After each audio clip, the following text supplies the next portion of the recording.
بنیادی طور پہ آپ کیا سمجھتے ہیں اس وقت آپ کو پتہ ہے صدر ٹرمپ کا دورہ ہو رہا ہے چین میں، اور اس سے پہلے جو واقعات ہو چکے ہیں 23 مارچ کا ان کا وزٹ ہونا تھا، انہوں نے 7 ہفتوں کے لیے آگے کر دیا، اور خیال یہ تھا کہ یہ جو ایران کے ساتھ سیٹلمنٹ ہے وہ ہو جائے گی، اور یہ جو آئل پرائسز بڑھی ہوئی ہیں اور یہ دنیا کی ساری معیشت ایک لحاظ سے ڈسٹرب ہوئی ہے، وہ ڈیفینیٹلی کہیں پہ کوئی بہتر ہونے کے چانسز تھے، لیکن ابھی تک ہو نہیں سکا۔ ان کا دورہ آ گیا ہے اور اقوام متحدہ آلریڈی اس کو تو پس پشت ڈال دیا ہوا ہے پریزیڈنٹ ٹرمپ نے۔ تو آپ کو نیا ورلڈ آرڈر کیسا لگ رہا ہے؟ یہ اسی وزٹ کے بعد ایک نیا ورلڈ آرڈر آئے گا آپ کے خیال میں، یا یہ ہے کہ ابھی بہت دیر ہے؟ دیکھیے، میں یہ سمجھتا ہوں کہ جو ٹرمپ کی پلاننگ تھی اور نیتنیاہو کی اس کے ساتھ پلاننگ تھی، اس میں تو وہ کامیاب نہیں ہو سکے۔ نیتنیاہو تو کسی حد تک کامیاب ہو گیا ہے، کیونکہ ان کا تو صرف ایک کام ہے، destruction, systematic destruction of all the Muslim countries. وہ کئی اور ملکوں کو بالکل ڈسٹروائے کر چکا ہے ملیٹریلی ہر طریقے سے، اور اپنا تابع بنا چکا ہے۔ اور اب ایران جو ہے وہ آخری ایک کانٹا تھا جس کو وہ 2 دفعہ بڑے حملے کر چکا ہے اس پچھلے چند مہینوں کے اندر، اور اس نے اپنے اہداف جو ہیں، جیسے کہ اس کے جنرلز بیٹھ کے ٹی وی پر کہتے ہیں کہ ہم نے تو حاصل کر لیے ہیں، ہم تو ایران کی سسٹمیٹک ڈسٹرکشن چاہتے ہیں تاکہ وہ اگلے 15-20 سال تک جو ہے دوبارہ اپنے پیروں پر کھڑا نہ ہو سکے اور وہ ریکور ہی کرتا رہے جو ہم اس کی تباہی کر رہے ہیں، جس میں انہوں نے اس کے civilian assets as well as military assets جو ہے ان کی تباہی کی ہے۔ ہاں، جہاں تک امریکہ کا تعلق ہے، پریزیڈنٹ ٹرمپ نے جو نیتنیاہو کا ساتھ دیا، اس سے پہلے بھی نیتنیاہو نے اور اسرائیلی اس سے پہلے جو پریزیڈنٹس تھے انہوں نے بہت کوشش کی کہ کس طریقے سے امریکہ سے ایران کے اوپر بمباری کروائی جائے، لیکن نہ اوباما نے ان کا ساتھ دیا اور نہ بائیڈن نے دیا، نہ اور کسی نے دیا اس طریقے سے جس طریقے سے پریزیڈنٹ ٹرمپ نے ان کا ساتھ دیا ہے 2 دفعہ۔ اور لیکن اس میں ان کو یہ بتایا گیا تھا اسرائیل کی طرف سے کہ یہ ایک چھوٹی جنگ ہوگی، ہم شروع میں ہی ان کی جو ہے قیادت کو اڑا دیں گے، اور اس کے بعد جو ہے ہم نے بہت زیادہ پیسہ اور ہتھیار وہاں پر تقسیم کیے ہوئے ہیں، رجیم چینج ہو اور جائے گا۔ چند دنوں کی بمباری کے بعد جو ہے ریوولٹ ہوگا اگینسٹ دی رجیم، اور اب وہاں پر ہماری مرضی کی حکومت قائم ہو جائے گی۔ یہ ہو نہ سکا، اور تقریباً 2 مہینے گزر چکے ہیں ان کی بمباری کرتے ہوئے، اس کے بعد سینکشنز لگی ہوئی ہیں ایران نے، لیکن پھر بھی بہت بڑی ریزیلینس دکھائی ہے، اور وہ جو ہے اس طریقے سے تباہی وہاں پر نہیں ہوئی جیسے کہ یہ لوگ ایکسپیکٹ کر رہے تھے، اس طریقے سے انہوں نے سرنڈر نہیں کیا ایرانیوں نے جیسے ایکسپیکٹ کر رہے تھے۔ تو اب اس کا نتیجہ یہ ہوا ہے کہ ایرانیوں نے بند کیا ہے اپنا ہرمز کو، اس کے بعد سے بہت بڑا ایک بحران پیدا ہوا ہے عالمی معیشت کے اوپر، ایک سارٹ آف ریسیشن آ چکا ہے یورپ میں، اور امریکہ میں بھی انفلیشن جو ہے وہ 3 گنا بڑھ چکی ہے۔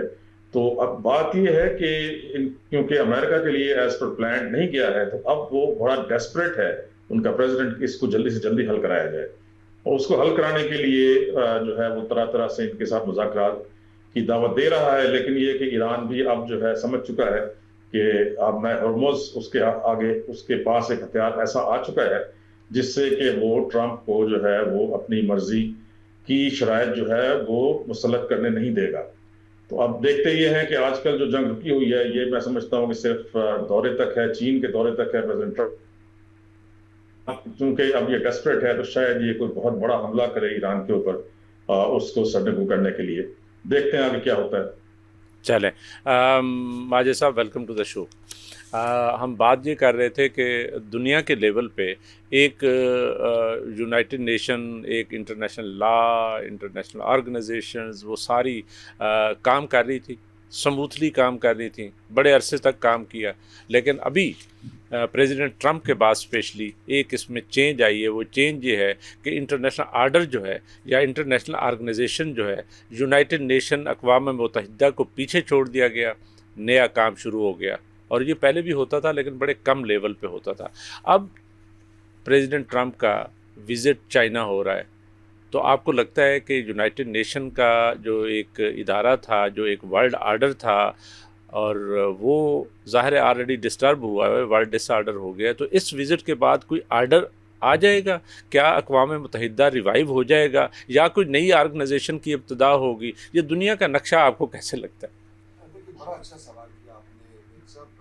دنیا میں جو سب سے بڑی چیز قائم ہوئی تھی وہ یونائٹڈ نیشن تھی. یس. جس کے پورے پیرامیٹر بنائے گئے تھے کہ دنیا میں اگر سیکنڈ ورلڈ وار ہوگی کے بعد کوئی وار ہوگی تو یہ آرگنائزیشن اس کو کنٹرول کرے گی, اس پہ نیگوسیشن کرے گی. اس کا اسٹرکچر آپ دیکھیں, سیکورٹی کونسل ہے, اس کی اسمبلی ہے, اس کے اتنے ادارے ہیں, اس کی اسپیشلائز ایجنسیز ہیں جو سارا دن موو کرتی ہیں دنیا میں. آپ دیکھیں نا U N D P, WHO, climate کی آرگنائزیشن کو انہوں نے فارغ کیا, WHO کو فارغ کیا, ایک ایک کر کے سیکورٹی کونسل یونائٹڈ نیشن کا وہ بھی آلموسٹ انہوں نے فارغ کیا. میں صرف یہ کہنا چاہ رہا ہوں کہ اس کا اسٹرکچر کتنا مضبوط ہے جب یہ بنی تھی. بالکل ٹھیک. آپ دیکھیں نا یہ اکنامک پہلو کے اوپر بھی آرگنائزیشن ہے. یو این کا سیکریٹری جنرل کہتا ہے ہمیں اتنی بڑی فنڈنگ جو ہے جو امریکہ دیتا تھا یا ڈیوز جو ہے نا وہ نہیں مل رہے. ہماری آرگنائزیشن جو ہے وہ بالکل ہی یعنی چل نہیں سکتی, فوری طور پہ ہمیں ڈیوز دیے جائیں. آپ کو پتہ ہی ہے کہ یہ یونائٹڈ نیشن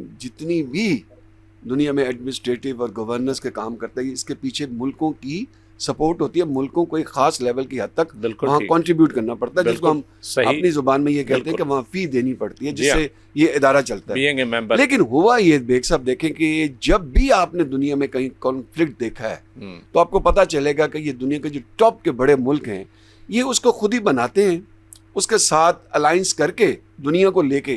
اب دیکھیں نا جتنی بھی یونائٹڈ نیشن کی وائلیشن ہوئی ہے وہ تو بڑے ملکوں کو ملایا اور آپریشن کر دیا. عراق میں دیکھ لیں, آپ کویت میں دیکھ لیں, لیبیا میں دیکھیں, یا باقی جارڈن میں دیکھیں, دمشق میں دیکھیں, جتنے آپریشنز چل رہے ہیں دنیا کے بڑے بڑے ملک اس کے اندر موجود ہیں. یہ وہی ملک ہیں جو سیکورٹی کونسل کے ممبر ہیں.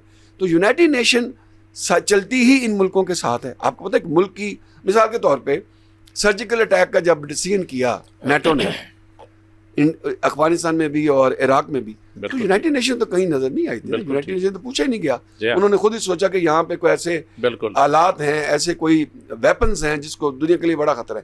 یہ حملہ بھی جو آپ نے دیکھا ہے ایران نے کے اوپر جو ہوا ہے, یہ بھی امریکہ کی سوچ ہے کہ آپ شاید اسرائیل کو ختم کرنا چاہتے ہیں یا ہم کیونکہ ان کے ساتھ ہیں, ہمارا وار پیکٹ ہے. تو یہ جو بائی لیٹرل ارینجمنٹ ہیں ملکوں کے جو کہ یونائٹڈ نیشن اجازت دیتا ہے, یہ نوٹ رکھیے گا, بائی لیٹرل ارینجمنٹ کے وہ ملکوں کو یونائٹڈ نیشن نے اپنے چارٹر میں اجازت دی ہوئی ہے, لیکن اس کا مس یوز ہو رہا ہے. لیکن ابھی جب سے یہ اونلی ورلڈ یعنی پاور بنی ہے امریکہ 1990 کے بعد, جب سوویت یونین ڈس انٹیگریٹ ہو گیا, تو ہمیں یہ ایک باقاعدہ لگتا ہے کہ ورلڈ آرڈر کی بجائے ایک ورلڈ ڈس آرڈر میں ہم چلے گئے ہیں. تو آپ کو لگتا ہے اس چائنیز وزٹ کے بعد کوئی نیا ورلڈ آرڈر آنے والا ہے؟ آپ کو لگتا ہے دیکھیں دو ٹاپ کے جو ملک ہیں دنیا کے اور جو کانفلکٹ ایرا میں گھوم رہے ہیں وہ ملنے جا رہے ہیں. توقع یہ کی جا رہی ہے اب ان ملکوں کی, آپ کو پتہ ہے کہ اپنی فورن پالیسیز ہوتی ہیں, ان کی پوری ٹیمز ہوتی ہیں, تو ڈیفینیٹلی یہ جو بات آپ کہہ رہے ہیں یہ وہاں پہ ڈسکس ہوگی. لیکن دنیا گرتی جا رہی ہے, لیکن مہنگائی کا کیا حال ہے, لیونگ کا کیا حال ہے, غربت کہاں پہنچی ہوئی ہے. تو یہ ممالک اگر وجہ بنتے ہیں ان چیزوں کی تو ان کو بیٹھ کے سوچنا بھی چاہیے. ان کے پیچھے بھی ان کی کانگریس ہے, ان کی پارلیمنٹس ہیں. بالکل آپ صحیح فرما رہے ہیں. ڈاکٹر سعدیہ کمال صاحبہ, وہ ڈاکٹر بشارہ صاحب کہے تھے کہ مگر یہ ہو نہ سکا, اور اب یہ عالم ہے کہ تو نہیں تیرا غم تیری جستجو بھی نہیں. تو یونائٹڈ نیشن جو ہے ایک طرف رہ گیا اور دنیا میں کرائسس آ گیا. اس کرائسس کی ایک شکل جو ہے آج ہم دیکھ رہے ہیں, جو ایران کے ساتھ واقعہ ہوا ہے یا جنگ ہو گئی ہے, اس کے بعد اسٹریٹ آف ہارموز کا ہو گیا. یہاں پہ میں نے پہلے بات کی کہ آئل پرائسز بہت زیادہ اوپر چلی گئی. یہاں غریب جو ہے وہ بہت زیادہ افیکٹ ہوا ہے, متاثر ہوا ہے. ہم اور آپ بہت متاثر ہوئے ہیں, اور پاکستان میں تو غربت پہلے ہی زیادہ تھی. اور آپ کو معلوم ہے کہ جیسے ماجد بشیر صاحب کہہ رہے ہیں کہ یہاں پہ غربت بڑھ گئی ہے. غربت جب بڑھی ہے تو آپ ایک ایسے طبقے کو ریپرزینٹ کرتی ہیں جو بیسیکلی ورکرز ہیں, اور PFUJ ورکرز کی صدر ہیں آپ. تو یہاں پہ کیا صورتحال ہے ورکرز کی؟ یہاں پہ آلریڈی جو ہے بے روزگاری ہے, اور زیادہ بے روزگاری پھیل رہی ہے, مہنگائی کا طوفان آیا ہوا ہے. کیا صورتحال ہے ورکرز کی؟ ان کو کیسے ڈیفینڈ کر رہی ہیں, کیسے ان کا مداوع کر رہی ہیں؟ بہت شکریہ حسن بیگ صاحب آپ کا, اور خاص طور پر روز ٹی وی کا, کہ اس اہم اور سینسٹیو ایشو کے اوپر آج آپ نے بات کی. ابھی ماجد بشیر صاحب UN کا ذکر کر رہے تھے کہ ایک ایسا ادارہ ہے, UN ہر دفعہ ایک تھیم نکالتا ہے جو کہ 3 مئی جو آزادی صحافت کا عالمی دن ہے اس موقع پر اس کے مطابق تقاریر کی جاتی ہیں اور ہم صحافت کے عالمی دن کے موقع کے اوپر سیمینارز اور تقریبات کرتے ہیں. اس دفعہ کی جو تھیم تھی وہ تھی shaping a future at peace promoting press freedom for human rights development and security. تو اب یہ دیکھ لیں کہ یہ تھیم رکھی گئی کہ آپ نے ہیومن رائٹس کو، ڈیولپمنٹ کو اور سیکیورٹی کو، لیکن ان فیکٹ ہوا کیا ہے؟ ان میں سے کوئی چیز بھی نہیں ہے دنیا میں اس وقت. اچھا دنیا کیا، اگر ہم پاکستان کی بات کریں آج کل تو اس طرح سے ہماری اس صحافت کی دنیا میں جو شور ہے، بلکہ ماتم کہنا چاہیے. اور میں نے اس دفعہ 3 مئی کو ببانگ دہل کہا کہ یہ جو ہر جگہ ہم کہہ رہے ہیں کہ سیمینارز ہیں اور کوئی سیلیبریشن چل رہی ہے، یہ سیلیبریشن نہیں ہے، یہ ماتم ہو رہا ہے. اور ماتم ہو رہا ہے نہ صرف یہ کہ ہم کہتے ہیں کہ صحافت جو کہ ایک پیغمبرانہ پیشہ ہے، اور یہ پیشہ ایک ایسا پیشہ ہے کہ اس پیشے کو ہم یہ کہتے ہیں کہ آپ نے اس نے کبھی ختم نہیں ہونا. ظاہر ہے جو ایک پیغام رسانی کا فریضہ ہے، کوئی نہ کوئی انفارمیشن سسٹم رہے گا. جب سے ہم دیکھ رہے ہیں، چاہے ہم اسلام کی بات کریں 1400 سال سے، کیا وہ ختم تو نہیں ہونا نہ آگے. اس کی جہتیں بدلتی ہیں، ڈائنامکس تبدیل ہوتی ہیں. ان ڈائنامکس کے مطابق ہم صحافیوں کو اسی کے مطابق ہی اپنے آپ کو بدلنا ہوتا ہے. لیکن یہ نہیں ہوتا کہ آپ کے بڑے بڑے چینلز، مطلب یہاں پہ کتنے نجی چینلز ہیں، مطلب میں یہاں پہ نام لوں گی، سنو ٹی وی نے 170 اپنے جو کارکن تھے وہ نکال دیے. سما ٹی وی، اب یہ وہ چینلز ہیں جن کا آپ تصور بھی نہیں کر سکتے تھے. بی بی سی کی بات کریں، ہزاروں ملازم نکال دیے گئے. وی او اے، وائس آف امریکہ کی بات آپ کریں، ایون کہ ڈان نیوز جس کے بانی آپ کے ملک کو بنانے والے آپ کے قائد تھے، فاؤنڈر تھے قائد اعظم محمد علی جناح، اس ادارے میں کٹوتیاں لگ رہی ہیں. اس ادارے میں بلا کے ان کو کہا جا رہا ہے ملازمین کو کہ آپ آئیں اور چپ کر کے یہاں سے آپ چلے جائیں. پہلے تو ہم دیکھتے رہے کہ 40% کٹوتیاں لگی، لیکن اس سب صورتحال میں ہم جب دیکھتے ہیں کہ جبری برطرفیاں ہیں اور یہ ایک طرح کا تشدد ہے. جیسے میں آپ کو بتاؤں بیگ صاحب، کل میں پریس کلب میں بیٹھی تھی، ایک صحافی میرے ساتھ آ کے بیٹھا. آج ٹی وی کا بھی جی، آج ٹی وی بھی، آج ٹی وی سے بھی نکالے گئے ہیں. اچھا میں بیٹھی تو ایک صحافی میرے پاس آ کے بیٹھے، اور وہ اب تک وہ کبھی جاب لیس نہیں ہوئے تھے، بڑے بڑے اداروں میں کام کیا. میں نے ان سے پوچھا کہ کیسے ہیں آپ؟ انہوں نے کہا ٹھیک ہے. میں نے کہا گھر میں خیریت ہے؟ انہوں نے کہا میری مسز بیٹھی ہوئی تھی 5 دن پہلے فجر کی نماز میں، انہیں ہارٹ اٹیک آیا ہے. میں نے کہا آپ کی ابھی تو کچھ عرصہ پہلے تو شادی ہوئی تھی، مطلب 2 چھوٹے بچے ہیں، یاد ہے مطلب 8 سال 10 سال پہلے ہوئی ہوگی، تو ان کی تو اتنی ایج بھی نہیں ہے. تو اس نے کہا کہ انہوں نے میری بے روزگاری کی ٹینشن لی، سٹریس تھا، میرا جو بیٹا ہے اس کی فیس نہیں تھی اسکول میں دینے کے لیے، ہم نے اس کو اٹھا لیا. اب میری بیوی پیمز رہی ہے، اور پیمز سے جو ہے اب اس کو ہم نے گھر میں لے کے آیا ہوں کل میں. اب میں اسے کہتا ہوں، میں نے اسے کہا کہ دیکھو آپ اس طرح کی ٹینشن نہ لو، لیکن اب آپ کیا کریں گے؟ آپ کس سے بات کریں گے؟ اب جب وہ بات کر رہے تھے، ایک اور صحافی جو میرے ساتھ بیٹھے ہوئے تھے وہ ایبٹ آباد سے تھے، شکیل صاحب ان کا نام ہے، ان کے بھائی بھی ہارٹ اٹیک سے فوت ہو چکے تھے. اب انہی دنوں میں اگر آپ دیکھیں تو کتنی اموات ہوئی ہیں. اب ایک چینل کے 2 کیمرہ مین پریشر سے انڈر سٹریس آ کر ان کی ڈیتھ ہو گئی ہیں. تو اب یہ دیکھ لیں، یہ انہی دنوں کے واقعات ہیں، اور روز کے کئی ایسے واقعات، اور سالانہ ابھی رپورٹس نہیں نکلتی. میں یہ سمجھتی ہوں کہ اس کی سالانہ رپورٹس بھی ہماری یو جیز کو نکالنی چاہیے کہ کتنے لوگ ہیں جو ہارٹ اٹیک سے، یہ جو اتنے لیول پہ کرائسس ہے اس کا لیکن مداوع کوئی نہیں ہے. یعنی گورنمنٹ کی طرف سے، منسٹری آف انفارمیشن کی طرف سے، یا وہاں سے کوئی ایسا یعنی وہ نہیں ہے کہ ان کے مسئلے مسائل کو ایڈریس کیا جائے.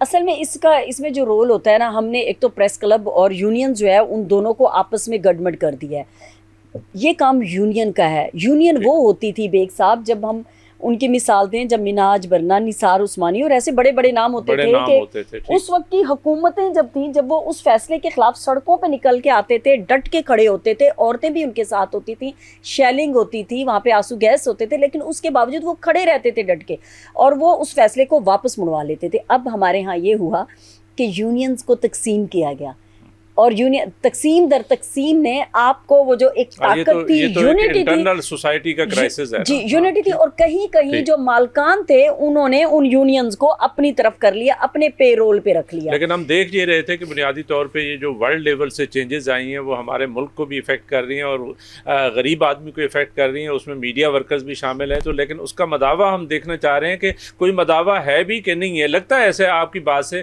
کہ شاید اس طرح کا مداوع نہیں ہے. میں ڈاکٹر صاحبہ آپ کے پاس آتا ہوں. مداوع نہیں، مداوع تو بہت دور کی بات رہ گئی ہے نا. آپ نے تو جو وہ بیچارے دال روٹی کھا، آپ تو وہ بھی چھین رہے ہیں، وہ بھی چھن گیا. ڈاکٹر صاحب، ڈاکٹر بشارہ صاحب آپ کے پاس دوبارہ آئیں گے. وہ ڈاکٹر سعدیہ کمال صاحبہ کہہ رہی ہیں کہ یہ ماتم کا وقت ہے. تو وہ فیض صاحب نے کہا تھا ماتم، یہ ماتم وقت کی گھڑی ہے. یہ وقت آئے تو بے ارادہ میں بھی دیکھتا ہوں ذات کا لبادہ، کبھی پتہ نہیں سیاہی ملامتوں کی، کہیں پہ گل بوٹے الفتوں کے. بات یہ ہے کہ یہ ساری چیزیں اس لیے ہم ڈسکس کر رہے ہیں، یہ اس لیے ہے ہمارے معاشرے میں کیونکہ یہاں پہ غربت زیادہ ہو رہی ہے. آپ تجزیہ کار بھی ہیں ماشاءاللہ، پڑھنے والے بھی ہیں، یہاں پہ ہم ہمیشہ ڈسکس بھی کرتے رہتے ہیں اپنے پروگراموں میں. یہ جو غربت بڑھ رہی ہے اس کا کوئی مداوع آپ کو لگتا ہے؟ کوئی گورنمنٹ کی پالیسیز لگتی ہیں، کوئی ایسی ریفارمز ہیں، یا یہ ہے کہ IMF کے پروگرام چل رہے ہیں اور ہمارے ٹیکس ٹارگٹس پورے نہیں ہو رہے، ہمارا یعنی پیٹرول اور ڈیزل لیوی روز بروز بڑھ رہا ہے اور اسی طریقے سے ہماری الیکٹریسٹی پرائسز بڑھ رہی ہیں اور اس کے نتیجے میں اور زیادہ غربت پھیل رہی ہے. تو آپ کو کہیں پہ کوئی گورنمنٹ کی کوئی پالیسیز لگتی ہیں جو اس چیز کو ایڈریس کر رہی ہیں؟ دیکھیے جی، گورنمنٹ تو تاجروں کی ہے. جنرل ضیاء نے اس ملک پہ بہت بڑے بڑے ظلم کیے ہیں. سب سے بڑا ظلم اس کا یہ تھا کہ اس کی حکومت کو تاجروں کے حوالے کر گیا، اور جو ہے یہ 1981 میں پہلی دفعہ اس نے یہ کیا تھا اور اس وقت سے 45 ایئرز ہو چکے ہیں. جب تاجروں کی حکومت ہوتی ہے تو اس میں آپ غریب کے لیے بالکل بھی کوئی کسی بھی قسم کی مراعات کا یا اس کو زندہ رہنے کے حق کا بھی نہ سوچیں کہ وہ دے گا. لیکن بے نظیر انکم سپورٹ پروگرام تو چلتا رہتا ہے. وہ کہتے ہیں اس میں بڑا مداوع ہے غربت کا اور بڑے لوگوں کو ایڈریس کیا جاتا ہے، اسپیشلی ہمارے جو جینڈر ہے، فیمیل جینڈر ہے. دیکھیے بہت تھوڑے پیسے دیے جاتے ہیں لیکن بالکل دیے جاتے ہیں، اور اس سے جو ہے بالکل غریب جو ہے ان کو یہ ہے کہ چلیں روٹی مل جاتی ہے، آٹا مل جاتا ہے، اس کا کوئی سوشل ویلفیئر کا کام ہو رہا ہے. لیکن جیسے ابھی یہ ڈاکٹر صاحبہ نے بات کی تھی میڈیا ورکرز کی، تو ان کا مداوع نہیں ہوتا. یہ ہر میڈیا ورکر جو ہے یہ نہیں لے سکتا بے نظیر سپورٹ پروگرام سے کوئی بھی کسی قسم کی مدد، کیوں ان کا بڑا سخت کرائٹیریا ہے، اس پہ یہ پورا نہیں اترتے. میں مشورہ یہ دوں گا، دیکھیں دنیا بدل رہی ہے اور یہ IPPs کے ذریعے اور جو ہے امپورٹڈ LNG کے ذریعے، امپورٹڈ کول کے ذریعے، امپورٹڈ فرنس آئل کے ذریعے انہوں نے ملک میں جو مہنگائی کی آگ لگائی ہے. اس کے علاوہ ہر چیز جو ہے آپ نے روپے کو اتنا زیادہ ڈی ویلیو کیا ہے کہ اب وہ والے صورتحال میں ناچ بڑھنا والے زمانوں کی نہیں ہے. میں وہی یاد کرتا ہوں کہ اس زمانے میں آپ کے بچوں کی فیسیں جو ہیں وہ چند روپے ہوا کرتی تھی، 20 روپے 30 روپے اچھے ماڈل. انجینئرنگ کی میری فیس 22 روپے تھی مہینے کی. آپ اندازہ کیجیے اس وقت جو میڈیکل کی فیس ہے جو میں ادا کرتا ہوں وہ 30 لاکھ روپے ایک بچے کی ہے. اندازہ کریں کہ انہوں نے کدھر پہنچا دیا. تعلیم کو بھی جو ہے وہ ایک کاروبار بنا دیا، علاج کو ایک کاروبار بنا دیا. کسی ہسپتال میں چلے جائیں، چھوٹی سی بیماری کا علاج لاکھوں روپے میں ہوتا ہے، اور آپ بجلی کا دیکھ لیں کہ اربوں روپے خربوں روپے کے جو ہے وہ پیمنٹس کی جاتی ہیں IPPs کو. اور ڈاکٹر صاحب پیسے کی ویلیو جو ہے، روپے کی ویلیو وہ آ رہا تھا کہ جو آج سے 3-3.5 سال پہلے 50,000 تھے اب 22,000 رہ گئے ہیں. تو ویلیو روز بروز اتنی زیادہ گر رہی ہے کہ وہ اجرت تو اس حساب سے نہیں بڑھتی ظاہر ہے. 50,000 22,000 نہیں رہ گئی جی. میں آپ کو بتاؤں کہ جس دن مشرف صاحب گئے، مشرف جب آیا تھا تو 58 روپے کا تھا، 58 کا تھا ڈالر. جس دن وہ گیا ہے کہ 10 سال بعد پھر بھی 58 کا تھا. اس کے بعد سے جیسی حکومت آتی ہے پیپلز پارٹی کی ہے اس کو 90 کا کرتے ہیں.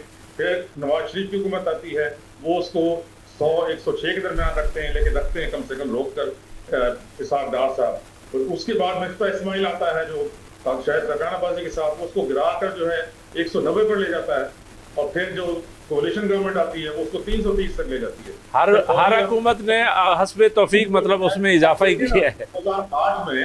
2008 میں جو 58 روپے کا تھا ڈالر وہ اب 330 کا ہے. تو بیچارہ ورکر جو ہے اخباروں کا اور یہ میڈیا کا یہ کیا کرے گا؟ میں مشورہ دینا چاہوں گا ورکرز کو بھی اور جو اس وقت ساتھیاں دیکھیں اب AI کا دور ہے اور سارے آپ کے چینل جو ہیں یہ بڑے بڑے بزنس مین بڑے بڑے جو کارپوریٹ انہوں نے خرید لیے ہیں اور جو ہے اب یہ آپ کو وہ لیکن ان کے حالات بھی خراب ہو گئے، حالات خراب ہو چکے ہیں، تو آپ کو اپنی سکلز بہتر کرنی ہوگی، آپ کو AI میں جانا ہوگا، اپنے یوٹیوب چینلز بنائیں، اپنے جو ہے نا آن لائن کاروبار کریں، کچھ کریں تاکہ اپنے بچوں کو پال سکیں، ادروائز صرف خودکشیاں ہیں اور کچھ نہیں ہے ہارٹ اٹیک سے۔ چلیں گورنمنٹ کی طرف سے نہیں ہوگا، ماجد بشیر صاحب آپ کے پاس آئیں گے، وہ آپ ماشاءاللہ مجھے پتہ ہے کہ پبلک انٹرسٹ لیٹیگیشن بھی کرتے رہتے ہیں، تو یہ جو غربت کے حوالے سے ہے، یہ جو غریب آدمی مارا گیا ہے، وہ اس پہ کوئی پبلک انٹرسٹ لیٹیگیشن بھی ہو سکتی ہے؟ دیکھیے بیگ صاحب، میں نے جو پبلک انٹرسٹ لیٹیگیشنز کی ہیں ہم نے آپ کے پروگرام میں بھی، جی ہاں بالکل، ابھی جو 2 پینڈنگ ہیں اس میں ایک تو فری ایجوکیشن ہے جو بچے اسکول جاتے ہیں، اس کے اوپر کافی ڈیولپمنٹ ہے، تو اس کا بھی آرڈر آ جائے گا۔ ایک میں نے سینئر سٹیزن کی ہوئی ہے کہ جو پاکستان میں 60+ ہیں لوگ، ان کے لیے ایک لا ہے جس میں ان کی، آپ کو میں نے بتایا تھا، کنسیشن ہے، جی ہاں میڈیکل بہت ساری چیزیں ہیں، اولڈ ہوم ہیں، ان کے کلبز ہیں، ان کو لک آفٹر کرنے کے اور بہت سے میکنزم ہیں، گریونس کمیشن بیٹھے گا ان کے لیے، ان کے کوئی مسائل ہوں تو آپ دیکھیں گورنمنٹ کا یہ کام ہے۔ بیگ صاحب یہ آپ کے پروگرام میں ہم نے بہت ڈسکس کیا، اب یہ دنیا میں بھی یہ باتیں پاکستان کے حوالے سے کی جا رہی ہیں کہ پاکستان ایک لیول پہ تو بہت اسٹرانگ ہے، یعنی آپ دنیا کی نیگوسیشنز کروا رہے ہیں، آپ کی بڑے لیول پہ آپ کی بڑی زبردست ہے، لیکن نیچے گورننس کا یہ حال ہے کہ جو آپ کا NFC ہے اس کے اوپر بڑی بحث ہو رہی ہے، وہ چنک آف اماؤنٹ جو صوبے لے کے جا رہے ہیں 18 امینڈمنٹ کے نیچے، اس پہ کانسٹیٹیوشنل ڈیبیٹ بھی ہوئی، اسی لیے وہ نئے بجٹ میں شاید BISP کو ڈال رہے ہیں۔ میں کہنا یہ چاہ رہا ہوں کہ وہ چیزیں وہیں کی وہیں کھڑی ہیں، ایک پروگرس نہیں ہے گورننس لیول پہ اس ملک میں۔ لوکل باڈی کرانے کو 2 دنیا کی ٹاپ کی، دنیا کی میں نے کہہ دیا ہے تو پاکستان کی ٹاپ کی پولیٹیکل پارٹیز، لیکن کیوں گھبرا رہی ہیں؟ لوکل باڈی الیکشن تو ان کے منشوروں کے اندر لکھے ہوئے ہیں، وہ بھی نہیں ہو رہا گراس روٹ لیول پہ۔ غربت کو بیگ صاحب اسلام آباد میں تو ہوتے ہی نہیں، ہوتے نہیں، آپ تو خود اکانومی کو بڑا اچھے طریقے سے واچ بھی کرتے ہیں، اس پہ اس کو اینالائز بھی کرتے ہیں۔ دیکھیں کوئی ایک پروجیکٹ بھی آپ کو نظر نہیں آئے گا پچھلے 3 سالوں میں جس میں آپ کہیں کسی کی جاب بنا رہے ہوں، کہیں کچھ کر رہے ہوں۔ یہ کیا کس قسم کی گورنمنٹ آپ خود ہی دیکھ لیں، اور جس طرح گورنمنٹ بلڈوز کر رہی ہے لوگوں کے رائٹس، کبھی وہاں پہ قبضہ کبھی وہاں پہ قبضہ، بھئی آپ اگر یہ نہیں کر سکتے تو کم از کم اپنے منشور کو ہی فالو کر لیں۔ بالکل ٹھیک، یعنی ایک پولیٹیکل پارٹی کو جب لوگ لے کے آتے ہیں تو ان کا کیا خیال ہوتا ہے؟ ایک منشور اب یہ پیٹرول، آپ مجھے بتائیں کہ اس پیٹرول کے بعد آپ کون سی اکانومی چلائیں گے یہاں پہ؟ آپ بتا دیں مجھے، وہ چل ہی نہیں سکتا۔ تو کم از کم گورننس کے وہ ایلیمنٹ، امریکہ میں وہ $6 پر گیلن ہو گیا، وہ رو رہے ہیں وہاں پہ، 2-2.5 سے اوپر نہیں جاتا تھا، وہ 6 پہ پہنچا ہوا ہے، لوگ پریشان ہیں۔ کیوں ڈاکٹر سعدیہ کمال صاحبہ آپ کے پاس پھر آئیں گے؟ یہ ایک طرف تو ظاہر ہے جو کرائسس ہے ہمارے جیسے ملکوں کا وہ چل رہا ہے، ہم ڈسکس کر رہے ہیں، ایک اور سائڈ بھی ہے، وہ ہے ٹیکنالوجی سائڈ، کہ AI کا دور آ گیا ہے، آرٹیفیشل انٹیلیجنس، مصنوعی ذہانت جو ہے نا اصلی ذہانت سے آگے جا رہی ہے، اور مصنوعی ذہانت کی وجہ سے آپ کو معلوم ہے کہ چیزیں بہت ساری کمپلیمنٹ جہاں ہو رہی ہیں وہاں ریپلیس بھی ہو رہی ہیں، تو بہت سارے یہ ورکرز کا جو کام ہے یہ آنے والے دنوں میں، یا ایون ہمارے جیسے جو اینکرز ہیں ان کا کام بھی شاید روبوٹ سنبھال لیں، تو آپ کو ایک اور کرائسس، چونکہ ہمارے ملک کی تو آبادی بہت بڑی ہوئی ہے، آپ کو معلوم ہے کہ ہمارے ینگسٹر بہت زیادہ وہ ہیں، تو AI کا استعمال جو ہے نا اس کے بعد کیا صورتحال آپ کو نظر آتی ہے؟ کیا کوئی اور ایونیوز جو ہیں تلاش کرنے ہوں گے ورکرز کو، لوگوں کو؟ اچھا، آپ میں اس میں آتی، لیکن پہلے آپ کا جواب دینا چاہ رہی تھی جو آپ نے پوچھا کہ حکومت اس پہ کیا کر رہی ہے۔ اب ہماری ایک پارلیمنٹ رپورٹر ایسوسیشن ہے، 300 صحافی پہ مشتمل ہے جو پارلیمنٹ اور سینٹ کی بیٹ کرتے ہیں۔ انہوں نے وزیر اطلاعات و نشریات، کیونکہ وہ انہیں وہاں پر پارلیمنٹ میں ملتے رہتے ہیں، ان سے بات کی پرسوں، اور انہوں نے اس بات کا وہاں پہ اعلان کیا کہ ہم، جیسے انہوں نے سنو نیوز کی بات کی، انہوں نے کہا ہم ان کے اشتہارات بند کر دیں گے۔ اب یہ بھاری اشتہارات لیتے ہیں سب چینلز مالکان، لیکن وہ لے کے بھی وہ اپنے ملازمین کو نکال رہے ہیں، تو یہ نہیں سمجھ آتی۔ اچھا پھر اسی میں آپ کو بتاؤں، ہم جس چینل پہ بیٹھے ہوئے ہیں یہاں پہ کوئی خاص نہیں ملتے، اچھا میں اس کی بھی بات کروں گی، کون سے چینل لے جاتے ہیں، میں اس کی بھی بات کروں گی، وہ ڈیٹا میرے پاس وہ بھی ہے روز ٹی وی کا۔ اچھا اسی طرح سے اس کا ایک سٹیپ آگے بڑھے ہیں. کل وزیر اطلاعات نے CEO جو سنو ٹی وی کے ان سے میٹنگ کی ہے اور ان سے یہ بات کی ہے کہ آپ جو ہے ان کی تنخواہیں دے دیں اور اس طرح سے جبری برطرفیاں نہیں ہونی چاہیے. اور اب انہوں نے RTV کی انتظامیہ سے بھی ملاقات کرنے کی بات کی ہے. اب دیکھیں ہمارے یہاں اعلانات تو بہت کر دیے جاتے ہیں لیکن اب مالکان ہیں, اب مالکان کو آپ زبردستی تو نہیں کر سکتے نا, اس کا چینل ہے. لیکن میں یہاں پر یہ بھی ضرور تعریف کرنا چاہوں گی بیگ صاحب, Pakistan group of news papers کے جو چیف ایڈیٹر اور روز نیوز کے جو چیئرمین SK نیازی ہیں, سردار خان نیازی, اچھا ان کی میں ضرور یہ بات کرنا چاہوں گی کہ ہم اب اس صحافتی لیڈری میں کتنے عرصے سے ہیں. ہم نے یہ نہیں دیکھا کہ روز ٹی وی سے یا پاکستان سے ملازمین, صحافی, ورکرز نکالے گئے ہوں اور ان کو تنخواہ نہ ہی جبری برطرفی ہمارے سامنے آئی ہے, نہ کبھی اس پورے عرصے میں ہم نے, مطلب میں 2018 سے ہوں. میں ایک اور چیز آپ کے علم میں اضافہ کرتا ہوں. اچھا میں بتا رہی ہوں نا, میرے پاس ڈیٹا ہے. ٹھیک ہے. اچھا ایک تو یہ ہے کہ کوئی برطرفی اس طرح سے نہیں ہے, ٹائم پر آپ نے تنخواہ دینی ہے. دوسری بات جو بہت اچھی ہے, ایک تو یہ دیکھیے آپ کا جو ملازم ہے, آپ کا جو کام کرنے والے ورکرز ہے, وہ کس طرح سے ذہنی طور پر آسودہ ہے. اسی وجہ ہے کہ یہ چینل جو ہے اپنی جو ریپیوٹ ہے اس کو سسٹین کیے ہوئے اتنے عرصے سے. اچھا اب ساتھ میں تنخواہ وقت پہ دینا, پھر آپ نے اپنے ملازمین میں سے 7 لوگ عمرے پہ بھیجنے اور پھر 7 آپ نے حج پہ بھیجنے, اور مجھے پتا چلا ہے وہ 7 ابھی حج پہ گئے ہوئے ہیں. پھر آپ نے ان کے گھروں میں 2 ماہ کی تنخواہ پہلے ہی بھجوا دینی تاکہ عمرے یا حج پہ جانے والوں کے گھر والوں کو کوئی پریشانی نہ ہو. پھر آپ نے عمرے والوں کو 1 لاکھ روپیہ ساتھ میں دینا اور آپ نے حج والوں کو 2 لاکھ روپیہ ساتھ دینا. تو دیکھیں یہ ایسی مثالیں ہیں جو میں سمجھتی ہوں کہ تمام جو چینلز, اخبارات, مالکان ہیں ان کو یہ سامنے رکھنی چاہیے کہ ایسے بھی مالکان ہیں.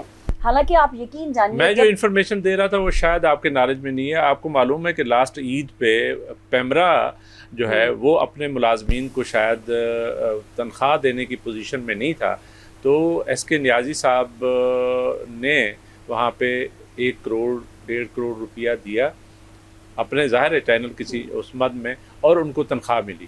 تو یہ وہ انفارمیشن تھی جو میں سمجھتا ہوں کہ وہ دینی چاہیے تھی, کیونکہ پیمرا بھی ایک وہ ریگولیٹری اتھارٹی ہے جو بیسیکلی میڈیا سے ریلیٹڈ ہے. وہاں پہ بھی لوگ کام کرتے ہیں, وہاں پہ بھی ورکرز بیٹھے ہوئے ہیں, ان کو تنخواہ اس بات پہ ملی. ایک تو یہ اپریسیشن میں یہ سمجھتی ہوں, اور دوسری بات یہ ہے کہ پریس کلب اسلام آباد میں رمضان میں افطاری کے لیے, اور بغیر مطلب یہ ایک ایسی نیکی کہ آپ کہتے ہیں کہ ایک ہاتھ سے دو تو دوسرے کو پتہ نہ چلے, مطلب اس طرح سے. ابھی جو آپ پیمرا والی بات کر رہے ہیں تو انہوں نے اس لیے نہیں کی کہ میرے لیے آپ چینل پہ بولیں یا بات کریں یا لوگ مجھے اس طرح سے جانیں, صرف اس لیے ایک نیکی کا کام کیا کہ چلو بھائی جو بے روزگار ہیں ان کا احساس رکھنا. تو اب وہ مالکان کے دل میں وہ احساس کون رکھے گا, مجھے یہ بتائیں.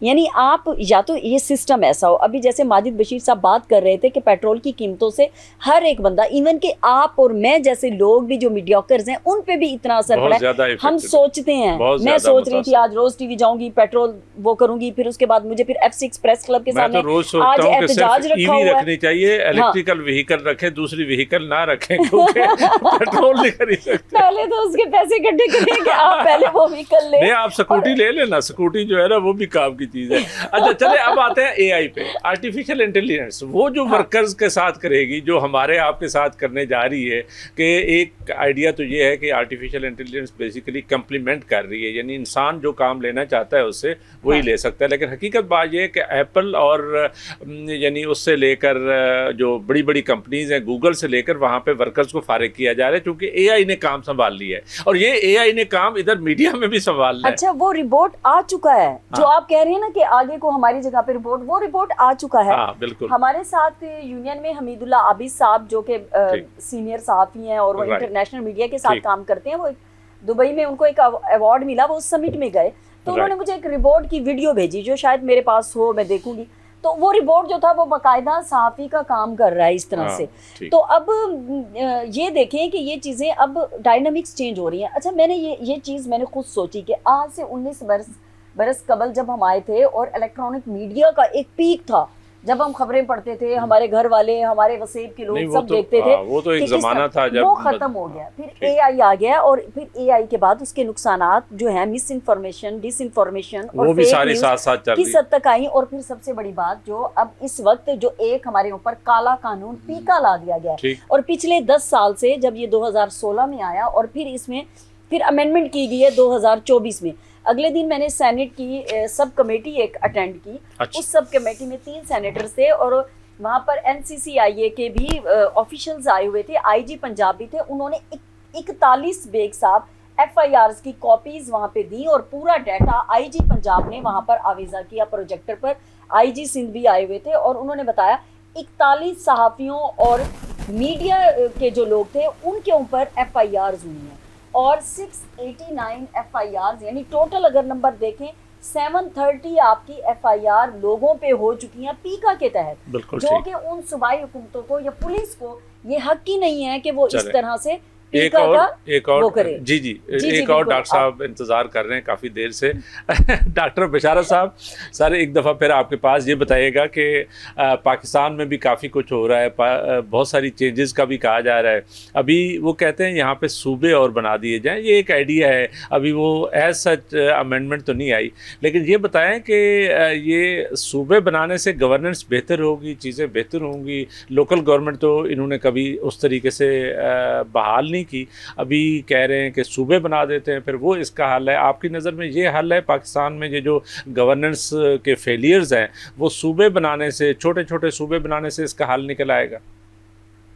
دیکھیے ابھی جو اس وقت زیادہ بات چیت ہو رہی ہے وہ تو یہ ہو رہی ہے کہ 18ویں ترمیم کو جو ہے ختم کر کے جو نیکسٹ ترمیم لے کے آنی ہے 28ویں ہے جو بھی ہے، اس میں آپ نے وہ چیزیں، وہ ادارے، وہ منسٹریز جیسے انوائرمنٹ ہے، انوائرمنٹ کو صوبوں کو دے دیا گیا، ایجوکیشن کو صوبوں کو دے دیا گیا، اور بہت سارے ہیں وہ واپس آپ نے لے کر آنی ہے. ابھی سب سے بڑی بات یہ ہو رہی ہے، اس پر آج کل ڈسکشن ہو رہی ہیں ایوانوں میں وزیر اعظم اور صدر کے درمیان کہ اس پہ آگے کیا کرنا ہے، اور بجٹ سے پہلے اس کے اوپر کوئی نہ کوئی آ جائے گا فیصلہ. دوسری بات جو آپ نے پوچھی ہے اس کا جواب یہ ہے کہ دیکھیں، بلکہ ایک چیز میں اور کہوں گا اس سے پہلے کہ جو بات یہ کی جا رہی ہے ورکرز کی کہ اے آئی ان کی جگہ لے لے گی، میرا اس میں کافی کام ہے.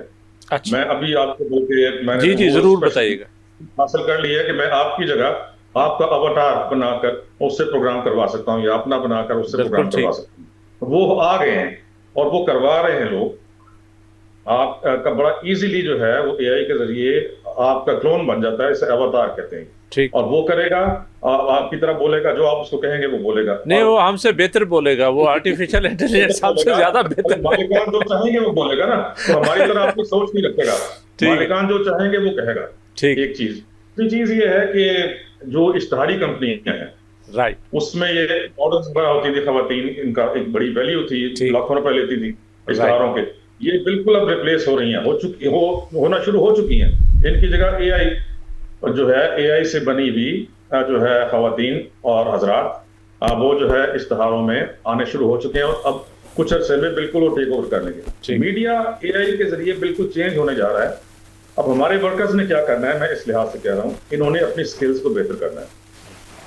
اے آئی کو یہ اڈاپٹ کریں اور سیکھیں، نئی سکلز حاصل کریں، اور جو دنیا کے ساتھ نہیں چلے گا وہ بہت پیچھے رہ جائے گا. وہ پھر ہارٹ اٹیکس بھی ہوں گے اور فاقے بھی ہوں گے اور بہت کچھ ہوگا. اس لیے سکلز کو بہتر کریں، یہ میرا ان کو مشورہ ہے، اور پھر اس میں کامیابی. دوسری بات کہ صرف حکومت کی ذمہ داری نہیں ہے، یہ اپوزیشن کی بھی ذمہ داری ہے. اپوزیشن آپ کے پاس جو سب سے بڑی پارٹی ہے، یہ اس کا کام ہے کہ جیسے ہی الیکشن ہو اس کے بعد اگر وہ ہار گئی، جو اپوزیشن بنی ہے، وہ ایک شیڈو کیبنٹ بنائے. شیڈو منسٹر ہونا چاہیے ہر چیز کا. وہ آ کر پارلیمنٹ میں وہ ایشوز اٹھائے. اب جیسے ورکرز وہ تو پتہ نہیں اتنے کمزور ہو گئے کہ وہ کسی جگہ وہ آواز اٹھا ہی نہیں سکتے. اٹھاتے ہیں تو پھر ان کو گورنمنٹ جو ہے نا سختی شروع کر دیتی ہے، آپ کو معلوم ہے. پارلیمنٹ میں اٹھائیں، یہ تو ان کا جو ہے رائٹ ہے نا. پارلیمنٹ میں اٹھائیں، بالکل اسمبلی میں اٹھائیں. نہیں اٹھاتے نا، کوئی عوام کا ایشو اپوزیشن نہیں اٹھاتی اسمبلی میں، نہ باہر لے کر آتی ہے. عوام پس رہا ہے، مر رہا ہے، ورکرز خودکشیاں کر رہے ہیں، ہارٹ اٹیکس ان کو ہو رہے ہیں. کہ کوئی یہ چیز پارلیمنٹ میں گئی ہے؟ میڈیا پہ آج جو انہوں نے بات کر دی، یہ کبھی آپ نے اخباروں میں سنا ہے یا ٹی وی پر دیکھا ہے کہ پارلیمنٹ میں یہ بات ہوئی ہو؟ نہیں ہوتی. یہ اپوزیشن کا کام ہے.